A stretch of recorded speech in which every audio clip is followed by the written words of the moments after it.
I bancari sotto stress a Iesi, assemblea indetta dalla Fabi, troppe richieste delle banche ai dipendenti, dice il sindacato, rendono la vita impossibile.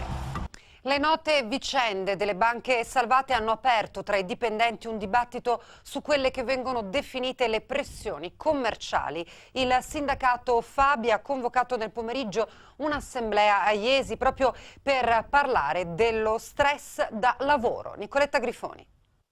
Anche sui dipendenti delle banche le vicende legate alla vendita di azioni e obbligazioni hanno avuto un impatto forte.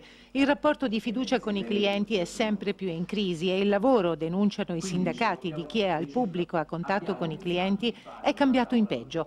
Le banche negano le pressioni commerciali, ma i rappresentanti dei lavoratori denunciano da mesi che la vendita al pubblico di servizi e prodotti, report individuali sulle vendite, graduatorie di produttività hanno avuto ripercussioni forti, peggiorando la qualità della vita dei dipendenti in quello che viene definito stress da lavoro correlato. Come sindacato abbiamo spesso visto il bancario demonizzato, spesso abbiamo visto il bancario messo sul banco degli imputati, non il banchiere ma il bancario.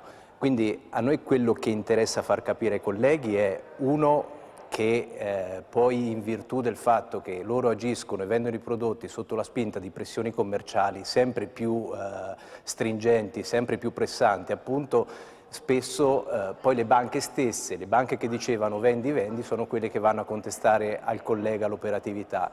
Quindi un aumento delle contestazioni disciplinari in primo luogo. In secondo luogo rileviamo sempre più spesso tra i colleghi attacchi di panico, ansia e depressione che sono proprio conseguenza di queste continue pressioni commerciali. Problematiche dunque pesanti. La Federazione Autonoma Bancari Italiani delle Marche ha indetto un'assemblea alla quale ha partecipato anche la dottoressa Maria Pia Cancellieri, dirigente medico ASUR ed esperta in stress da lavoro, e l'avvocato Antonio Di Stasi, docente dell'Università Politecnica delle Marche.